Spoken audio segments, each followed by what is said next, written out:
Welcome to Retail's Most Wanted, the podcast that examines the latest issues related to organized retail crime and how retailers and policymakers are fighting against today's organized crime syndicates. I'm your host, Marty Carpenter, and I'm joined by my cohort in crime, so to speak, Dave Studdert, who is a founding partner at LVT. Dave, thanks so much for being a part of this whole crazy thing we got going, talking more about organized retail crime. Great to have you as part of the show. Thank you, Marty. Happy to be here. All right, let's take a look at some of the recent headlines about cases of organized retail crime happening across the country. And I want to start with this one, Dave.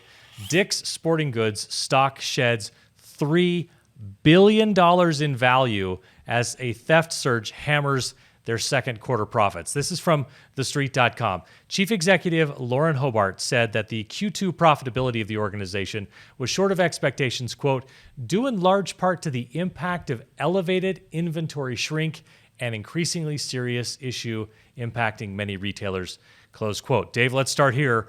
Explain for our audience, what is shrinkage and how does that impact a company?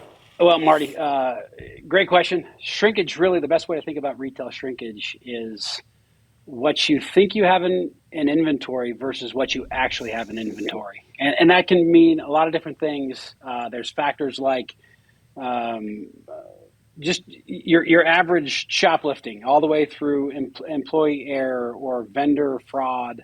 Lots of different variables that can adjust what that delta is between the inventory you think you have on hand versus the actual inventory on the floor. So it could be a whole lot of things, but the spike that they're acknowledging here is coming primarily from these organized groups that come in and ransack the organization or ransack the store. So when they're saying significant shrinkage, that's more than just, hey, we miscounted on an inventory night or something like that. That is large amounts of inventory are being taken from the store. Is that the right way to think about that? Yeah, 100%. ORC, the uptick in organized retail crime recently has really made that delta much bigger. And the fact that it was, it's talked about all over the news, in earnings calls, at the board level, really does indicate that it's a big problem and it's getting bigger. When you hear that number, $3 billion, that's billion with a B, that's staggering. I mean, you'd have to be a significant size organization to even have revenues in that neighborhood, let alone be able to take on shrinkage that's causing that kind of damage. So I'd love to get your reaction when you hear a number like that pop up in a headline. A, I don't think a business wants that associated with their name, but B, boy, that really jumped out at me. Did it do the same for you? I hate to say that it didn't. At LVT, we've been doing this long enough to kind of see these trends. And loss with that B, that $1 billion figure, it's becoming, instead of the anomaly, it's becoming kind of that status quo. People are losing a great deal of money, specifically in the retail space, to these organized retail crime syndicates. And so it didn't shock me. It always is kind of disturbing that we live in this world where we can stomach these type of losses, but that it tends to be more the rule these days than the exception.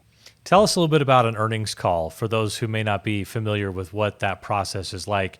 These are shareholders listening in to an update from the company to essentially say, here's where we are, here's the numbers we've got, here's what we're projecting. And evidently, to some extent, talking about here are some concerns we see on the horizon. And then this is jumping out now at the board level. So tell us a little bit about like what you would try to highlight in an earnings call for a public company, first of all, but then second of all, like how big does a problem have to be to get onto the agenda of a meeting like that?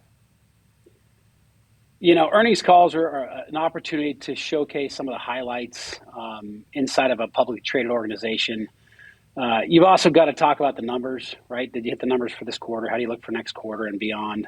Anytime you're talking about shrinkage at the board level, specifically in an earnings call, there's an issue.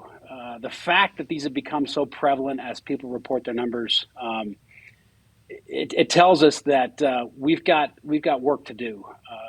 It's something to pay attention to. From a trending perspective alone, it's fairly new to hear about this level of the criminal element in an earnings call, but it's becoming more and more normal. And I hate to say we're normalizing this criminal element, but it's something that we've got to pay attention to. It's something you wouldn't have seen even a year or so, a year ago or so. It's fairly new, but it seems to be becoming more and more prevalent. Yeah. Let's take a look at a second story, and this is a bunch of video that is not dissimilar from so many videos that people are starting to see more and more frequently. This one, though, coming from a Nordstrom rack in Riverside, California. Criminals escaped with thousands of dollars worth of designer handbags, specifically. What makes it worse, I guess, is that this actual Nordstrom rack was targeted twice in just the past 2 months. If you're watching the video, you can see in the first one, there's a group of about 6 people seen entering the store and heading directly to the handbag and accessory section. They know exactly where they're going. And then in the second incident, you see a bunch of men leaving with what they would say an undisclosed, I would add, a significant amount of merchandise. This happened back in mid-August. So first of all, Dave, these criminals, I suppose we shouldn't be shocked with the term organized, but they went directly to the high-end handbags. Is that something that you see some of the time or much of the time, and just that they go after specific items? And why is it that they do that? Organized retail crime is incredibly organized. A lot of people might confuse the difference between, a mob, an opportunistic, mob environment versus ORC. They are incredibly organized. They'll know exactly what products they're going for. People will be assigned specific products in the store, locations in the store. So when this criminal element lands at this particular retailer, they've got their assignments and they're going to execute. They're going to do it fairly quickly, and they're going to be back out on the road. So absolutely, it's organized. Which again is a unique thing in the criminal world, especially as it relates to retail, right? Usually these are crimes of opportunity. Organized retail is not that. They come extremely well prepared. It makes me think of them on the total opposite end of the spectrum, but they're a lot like SEAL Team 6 of crime, right? They know tactically where they're gonna, what's their entry point, where are they going, what are they getting, and when are they ready to get out, and then what's their exit plan. Is it organized to that level? I mean, is that may be overdoing it because nobody's quite as precise as SEAL Team 6, right? But it's in that general line of thinking.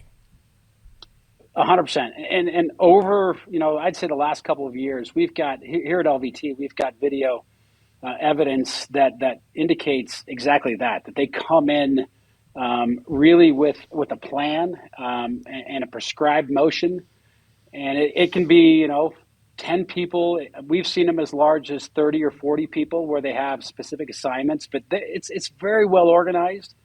It's definitely not SEAL Team 6, but they're headed that way. Yeah. So if you've got folks who can get into the stores and know exactly what merchandise they're going after and then get out, and I'm a retailer, in my mind, that would make me think, what I want to do is keep them from getting inside the facility in the first place. What exactly can be done, or what has proven effective for retailers in preventing these types of robberies from happening in the first place by keeping the bad guys out of the store overall? Yeah, great question. And retailers, they use a lot of different tools really to be proactive in this approach. How do they stop the criminal element before it arrives? A lot of them are investing in campaigns around social media where they can track information that talks about a potential target, which is really on the preemptive side. Here at LVT, we get really involved from a preemptive perspective using advanced analytics and alarming technologies that the second these things hit a particular area, we can alert the local authorities or store management, whoever it might be. But there's some really great innovations coming out as it relates to analytics and the way cameras operate and the way we collect and disseminate information. So I'd say the retailers have really become technologists as they look at how to solve these issues. That criminal element is constantly evolving. They'll change as fast as we can change the technology to intercept. They'll change their methodology to keep their enterprises moving. So it's a constant innovation, re-innovation, redeploy. And we're always just trying to stay one or two steps ahead of that criminal element. But I imagine there is an element of deterrence here, right? Like you guys drop an LVT unit in someone's parking lot outside of a shopping mall or a shopping center outside of a standalone store. it's not the least conspicuous thing ever. It's not like a monitoring camera that's up on the ceiling of somewhere that's meant to sort of stay out of sight. Is there an element of deterrence that comes with just, hey, look, this thing's here and it's watching, and how much does that impact an area? Yeah, covert is not our game. We are very overt in our approach. And there is a great deal of deterrence. We've got studies that we've done over the years that upwards of a 70% reduction in the criminal element inside of these parking lots, just from a deterrence perspective. But we change the environment as well, right? It's just not a static camera on a trailer solar system. The way that we use audibles, they can be canned audibles or live people speaking down to people in the parking lots. When you use identifiers, hey, you in the blue jacket, people tend to listen. But it's not just the speakers. We've got strobes that flash in different capacities depending on what the alert is. So there's all kinds of different things that change that environment that speak directly to deterrence. Well, good stuff, Dave. I appreciate you sharing your insight and your expertise. We're going to take a quick break, but up next, our conversation with Utah Attorney General Sean Reyes. Retail's Most Wanted is brought to you in partnership with the Attorney General Alliance, where U.S. state attorneys general collaborate on emerging legal issues and the rule of law at home and across borders. Learn more at agalliance.com. In 2013, Sean Reyes was appointed Utah's 21st Attorney General by then Governor Gary Herbert. Within his first year in office, he instituted innovative programs and historic wins for the state against drug dealing, human trafficking, and white-collar crime. He's really going after the big stuff. During his career as an attorney, he argued and briefed cases before the state and federal courts throughout the country, including the Utah Supreme Court and the 10th Circuit Court of Appeals. He's been honored nationally and locally with a long list of awards for his legal skills, his leadership, and his unparalleled commitment to public service. He's also founded and served multiple nonprofit organizations. And now we add one important line to that resume. He's the first ever guest on the Retail's Most Wanted podcast. Attorney General Sean Reyes, thanks so much for being with us. I'm thrilled to be on, Marty. Thank you so much for having me. So this has been an issue that's been important to you for a long time, organized retail crime and fighting the bad guys who are working in this area. Let's start here. Utah was one of the first, if not the first, to form a task force specifically designed to combat organized retail crime. What did it take to get that up and running? Well, it took buy-in from a lot of different sectors and constituencies. I believe that there were some other cities or counties that may have put together task forces, but Utah was the first statewide task force to be formed, and we had the help of the legislature. We had to convince the legislature that this was a worthwhile endeavor to spend the people's taxpayer dollars on, but worked with others in law enforcement. So the Department of Public Safety are our partners in this, great partners. We had to have the private sector, the Utah Retail Merchants Association, they were the ones who had really, I would say, inspired it in the first place. They had been complaining about a lot of the ORC that had been occurring and not a lot being done at the state level. And law enforcement had in many ways ignored what I would call a crisis that had been growing to exponential proportions. When you first had this issue come up, did you take any convincing? I think we've seen the videos now of people going into stores in California and just walking out, but Utah is not California, thankfully, in so many ways. Yeah. So when this first came up, did you think of this as the real serious problem that it is? Did it take a little convincing on your end to understand from the retailers? You mentioned the retailers. Did they have to convince you a little bit or give you some background on this issue? How did you get to the point where you recognized this as a key issue? Well, as you suggested or mentioned at the get-go, white-collar fraud, crime was a key priority for my administration. So we had already been focused on a lot of different types of frauds and white-collar crime and attacking those. It didn't take convincing so much as just orienting us to this growing phenomenon where, there were boosters as a part of organized cartels that were stealing massive amounts in throughout different states. And you mentioned California, and certainly it happens in every state. And so yes, there were some videos, there was some presentations, but it didn't take much. We already had the inclination, and we had developed expertise in a number of different anti-white collar fraud areas. So for us, it was really easy transition. We jumped in right away and were thrilled that we could get the support, not just from the private sector, but then from government, from the legislature and the public.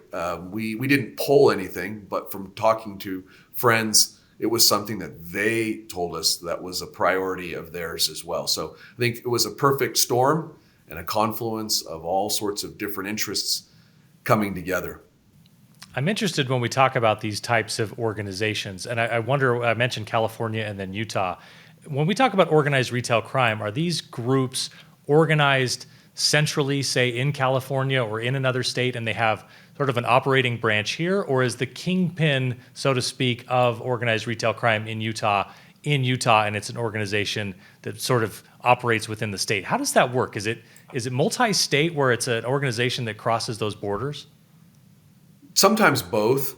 There can be smaller cells, or there can be individual organizations that are sort of state specific or regional. But by and large, what we find on the law enforcement side is that these are global organized crime syndicates. The same syndicates that sell and traffic in drugs, the same syndicates that will sell human beings, whether for sex or labor or organ harvesting or conscription or legal adoptions. These are the same organized crime syndicates that will traffic in weapons. For them, though, this has become one of their priorities for a number of reasons. One, it's very lucrative. Two, they met very little resistance for years until we started to stand up these task forces and attack this issue. Far too few people knew about it or were paying attention to this. And we had a lot of prosecutors who were deprioritizing these types of crimes. And so if you're a cartel and their only motivation is profit, they care little about human life or anything else.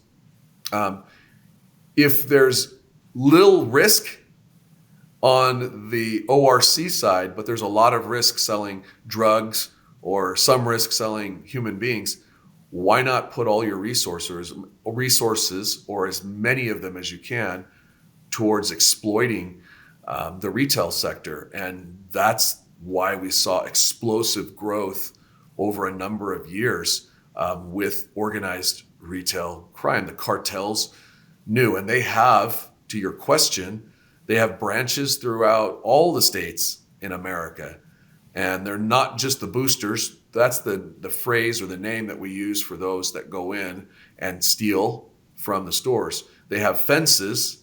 Those are the organized businesses or units, illicit businesses, that take the stolen goods and then resell them at a fraction of the cost through a lot of either pawn shops for a brick and mortar operation, or online through various different online platforms.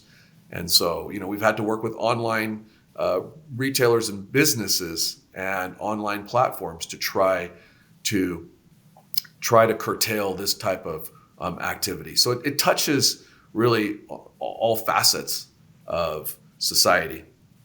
I know in a business organization, you would have any revenue can come in to help then grow the organization, right? Money's sort of fungible once it comes into your revenue line. So thinking of these organized retail crime syndicates as a business, is it fair to say that it's at least possible, and maybe even so far as likely or certain from your perspective and your history, that a group could use sort of the low-hanging revenue fruit, so to speak, of organized retail crime to then fund their growth in areas that you listed, drug trafficking and human trafficking, which I think most people would say is definitely a very serious and probably more serious issue if you're trading in those types of areas.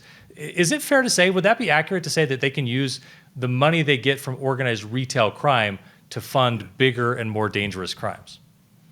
Absolutely, Marty. Absolutely. And it's not only fair to say, it happens. We know that. There's empirical evidence. We have cases that have shown us as we, track the money, that this is a feeder, this being organized retail crime, or organized retail theft, sometimes ORT, to many other illicit practices. And to that point, because I don't know if we'll get a chance to get to this, there are a number of unseen outcomes that hurt our communities. That being one of them. People say, well, again, these are white collar crimes. They're just business losses. The businesses can absorb them. What's it really hurting? It's not as bad as person crimes or violent crimes. Well, as you suggested, first of all, they fund all of those other serious violent crimes. Two, there's direct losses to the businesses. And I'm talking about over $125 billion to the industry. I mean, that was a statistic from, I think, 2 years ago. In Utah alone, $1.2 billion of direct losses. Those get passed off to the consumers. There's losses in terms of tax revenue. There are higher insurance costs. There's lost wages. There are many factors economically that impact communities. When this kind of conduct proliferates, stores are shut down, businesses close, and it affects the communities. It creates an atmosphere of lawlessness. That's something that many people overlook. Look at many of the cities that stopped enforcing these types of crimes or focused on defunding the police. There's an attitude of, sort of a disdain for authority. And, I don't want to call these cities out, but you know many of them. They're being ruled by lawlessness. It fosters much more violent crime, ORC, than people realize. In the parking lots, even in the stores, as people these boosters are taking millions and again, cumulatively billions of dollars. There have been deaths by store personnel, even store personnel who were not trying to interfere with the thieving, with the theft of these goods. And I will add this at the end, it forces more people to be exploited. What am I talking about? Well, many of the boosters are being human trafficked.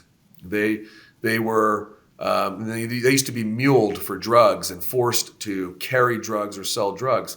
Well, again, the cartels have figured out they could still do that, but they can also maximize and exploit them, monetize them in even more efficient ways. And that's sending them in every single day to a Lowe's, a Home Depot, a Target, a Walmart, and walk out with thousands of dollars worth of goods. And because many of the retail stores have non-intervention policies, they want to avoid the liability or the danger to their own employees. They don't interfere in certain cases, and again, it causes a kind of a cycle. Many law enforcement officers don't want to respond because they don't feel like those cases will end up being prosecuted in their districts. So when people think about these crimes as, they're just white collar crimes, they're not really hurting anyone. Some call them victimless crimes. That's absolutely not the case. It's very misleading because, again, it fuels violent crimes, creates a culture of lawlessness. It hurts on so many levels economically, and then it really subjugates more people to be, enslaved for the purposes of these organized retail syndicates. Yeah. You mentioned the retailers were eager to work with you. I imagine when your office put together a task force to go address this issue, that those retailers had to feel like the cavalry had just shown up, right? That finally they were going to get some help on this because they really seem quite helpless in what they're able to do. They can't really stop anybody at the door. They don't want people to get hurt, but it impacts their bottom line. What was the reception that you generally got from the retail sector when you guys said, hey, this is an issue, we recognize it, and we're going to address it? There was an outpouring of support from that sector. And we had heard their concerns for many years. And I felt like as state AGs, we needed to answer those concerns and be more responsible. But I also went back to them and said, if we are going to utilize tax dollars and we're going to utilize our law enforcement assets to help attack this, we need your support as well. And it can't just be legislative dollars. And so right away, we asked the retail sector to step up, and they did.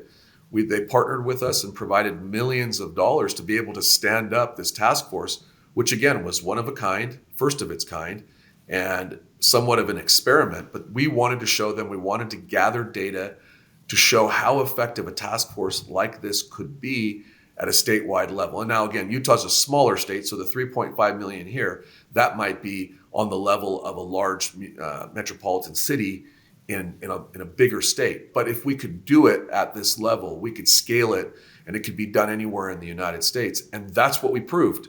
And the retail sector, I think you're right, looked at us as the cavalry to come in and help shore up their flank and help provide protection, share in resources, and we work closely with them. Many of the professionals on the retail side are former law enforcement, so they understand how we operate, and we're able to share intel.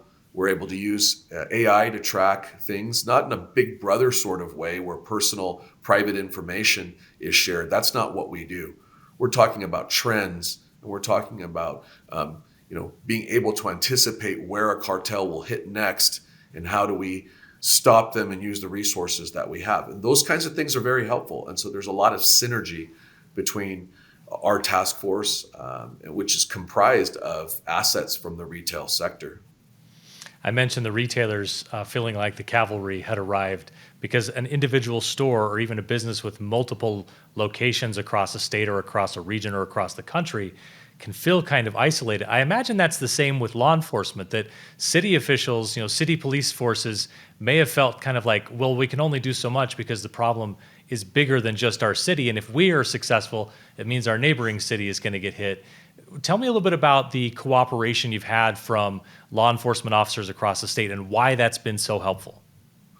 Sure. We have UTORCA, which is a wonderful organization, which is the UORCA, Utah Organized Retail Crime Association, and it's comprised of law enforcement professionals from federal, state, county, city, even tribal assets, along with retail resources. And these professionals work together so well, and they do provide a sense that we're all in this together, and we're much more effective when we operate and work in a unified way, pool resources, share cases. And so you will see with the AG's office, our case unit, which is our organized retail crime unit, we will work a case, and it might be millions of dollars that we recover from stolen goods that then are being fenced through. I think our first case, we recovered, if not millions, tens of millions of dollars, primarily Home Depot goods, and they were being fenced through a network of illegal pawn shops. We got the legislature to pass stricter laws and more accountability and transparency. So it's much harder to do that in the state of Utah.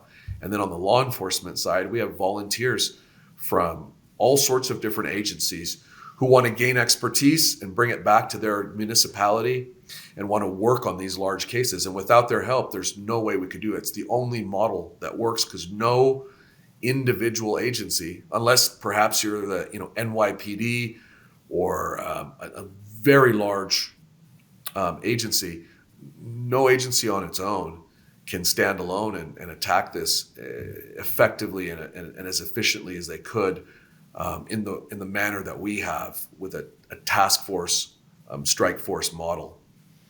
General Reyes, really great work on this issue, and I really appreciate your insight. I hope you'll stick around with us for just a few more minutes, because I want to add a retail security expert to our discussion. Let's take a quick break, and we'll be joined by Home Depot's Mike Combs right after this. Retail's Most Wanted is brought to you in partnership with LVT, securing physical environments through intelligent automation. Learn more at lvt.com. That's lvt.com. All right, welcome back. Mike Combs is the former director of organized retail crime at the Home Depot, where he collaborated with law enforcement to develop strategies for reducing theft shrinkage. He has more than 30 years of experience working in retail, and he worked 16 years at Home Depot before retiring just this year. So first of all, Mike, congratulations on retirement. That's a big step. Second of all, let's start here. A lot of our listeners may not understand the severity of organized retail crime, but let's start here. Talk to us about shrinkage. What exactly are we talking about when it comes to shrinkage? Because that's not just miscounting the inventory, correct? That's correct. Thanks for having me, Marty. Yeah, organized retail crime is a growing problem. And when it relates to shrinkage, retailers are estimating it's upwards of $100 billion annually that this problem is causing. And I think that the big change in our mentality is organized retail crime is not petty shoplifting. It's people that are stealing large amounts of merchandise, usually in groups of people, coordinating how to steal it, how to sell it rapidly to make a profit. It's not really a theft for need, it's a theft for greed. And we see the videos of this happening all across the country. And Attorney General Reyes, I'm certain that those numbers aren't shocking to you, though I'm sure they're shocking to someone who's never heard about this, correct? Oh, absolutely. Every friend that I've talked to who's seen these videos cannot believe their eyes. And they say things like, this can't be America. This looks like a fourth world country. I mean, there's no way this is actually happening. This has to be a deep fake video. And, I'm there to tell them, no, it's more than real. It's what we deal with. And Marty, before I comment further, I do want to commend Mike and the Home Depot organization. They're industry leaders in this and have been such tremendous resources, not just for me, because now almost every state is trying to stand up their own anti-ORC units, and having people like Mike with his expertise are great. I also want to acknowledge LVT, Marty, because they are sponsors of this and tremendous leaders in the surveillance and safety field, and the Attorney General Alliance. They're the bipartisan national organization that helped bring all of us together. Some of the relationships that I had with Home Depot and other retailers came because of the AGA, and they provided a forum for us to be able to talk about these things. And that's where I heard all of these concerns for years. And that's when folks like Mike stepped up, and we worked hand in hand to create these so that people can feel like we actually are in America again. Mike said it so well, and I just want to commend him and applaud him once more, because we're so appreciative of what they've done. I think this last stat that I'll share, I don't have the exact number, Mike, but Dave Davis in our state, you know him, representing the industry, testified in our last legislative session that in every other state, at least from Home Depot numbers, there was an uptick in ORC except one state. And I'm proud to say that it was Utah. And I think that's largely because of the efforts of you and your colleagues and many others from other great retail organizations, combined with government and law enforcement. And we've figured out some ways to attack this that aren't perfect, but are actually making a difference. So, Marty, I thought that was an important stat to share. And Mike can speak to that for sure more.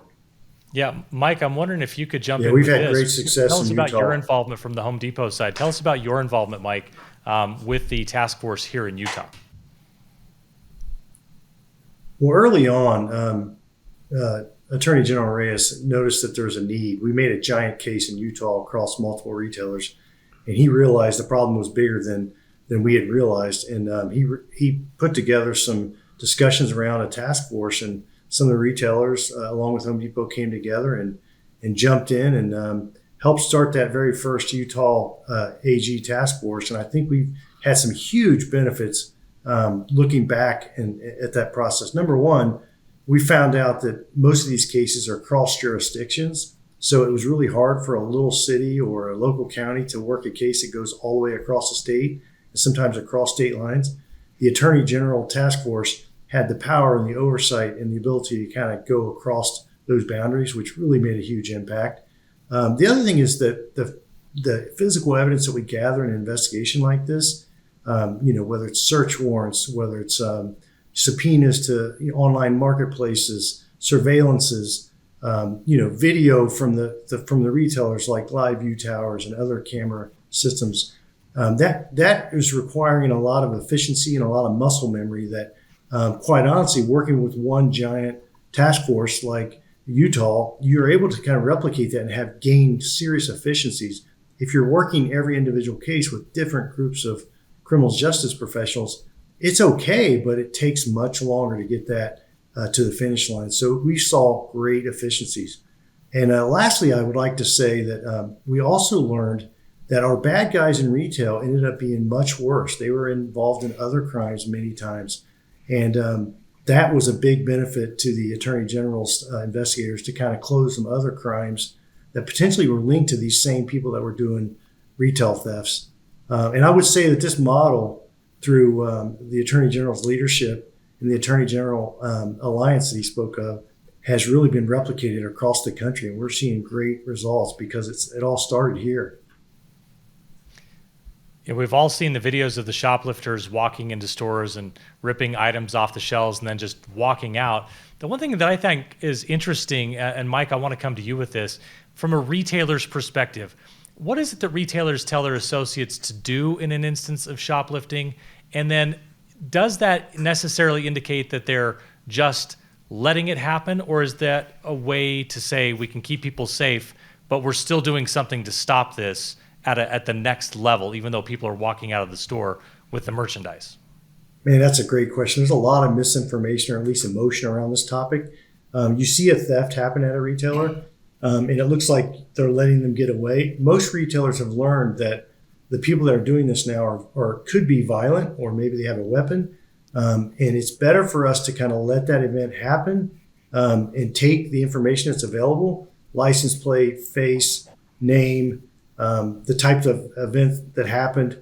We aggregate that information as intelligence, and then we go after that individual for all the aggregated crimes they've done in the area. And it's a case that works much better in the criminal justice system than that one theft that just happened. And it particularly prevents any type of safety issue with that associate or any customers in the area. And one of the things that retailers don't like to talk about is that there are people that get hurt in our stores. And we always have to kind of remind our associates in retail that it's not worth you going home injured that day. It's just not worth it. We will get them down the road. And I know that in some of the retailers I've worked at, we've marketed some of those success stories where we've gathered their theft intelligence, we've worked the case, and we've closed it with task forces, and then we show them how that's worked, and they've stayed out of harm's way. Yeah. General Reyes, is that an important message for the public to understand as well, that, boy, it's disheartening for us to see people just lawlessly walk in and walk out with stuff, but just because they're not caught right then doesn't mean you're not hooking them at a time when you can get them on more charges?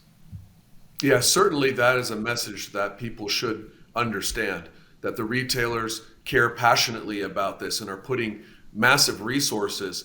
If anybody needs to, do some self-introspection again, it probably is on the law enforcement side, especially when it comes to prosecution and making sure that DAs and AGs prioritize these types of crimes for the reasons that Mike just articulated, not only for the detriment that they represent in and of themselves, but for all of the other crimes that they spawn and all of the other damage that they do beyond just what you see walking in and out of the store. I'd love to get your perspective, each of you, and we'll start with Mike on this one.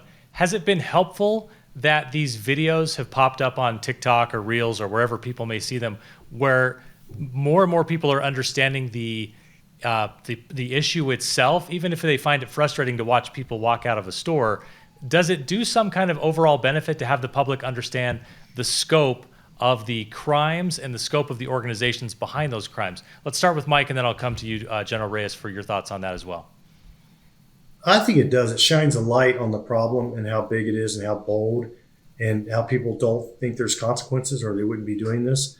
But also, it kind of sends a message that when you're out there shopping online on marketplaces, it gives you a second to think about, am I buying something that might be counterfeit or might be stolen or might have been a violent theft like I just saw on video? So it makes you kind of rethink where you buy your product. if you have a moral compass, which most of our Americans do, I think they're going to think about it twice when they see these videos. And Marty, I'll say, I'm probably the last person you will normally hear encouraging people to watch anything on TikTok. We've got investigations and concerns about social media, not just TikTok. But the reality is that is how the vast majority of Americans consume their news and their awareness of popular culture. And I think it is a benefit that they get to see what's really happening, so that it opens their eyes and they're awakened to the pervasiveness, the reality, and the danger that this crime represents. And then you've got great experts like Mike who will reinforce that, again, it's not just happening, but here are the devastating outcomes and consequences of letting these cases on the law enforcement side on letting them go. And if we don't take proactive measures like Home Depot has and the state of Utah has, we will see even more of these videos. That is a good message, and I think perhaps a net positive on this particular issue. But don't quote me saying that everyone needs to go out and start spending more time on TikTok. Understandable. We'll take the good of your suggestion and omit the other part for sure. Attorney General Sean Reyes from Utah and Mike Combs, formerly of Home Depot, thank you both for your work fighting back against organized retail crime, and thank you to both of us for joining us today. Thank you, Marty. And again, thanks to LVT and the AG Alliance, and give our best to your former colleagues over there at Home Depot if you see them, Mike. Will do. Thank you, guys. That's it for this episode of Retail's Most Wanted. Thanks to our presenting sponsors, LVT and the Attorney General Alliance. Don't forget to hit that subscribe or follow button so you can catch every episode. We're going to drop one about every 2 weeks. Thanks for being with us, everyone, and keep up the good fight.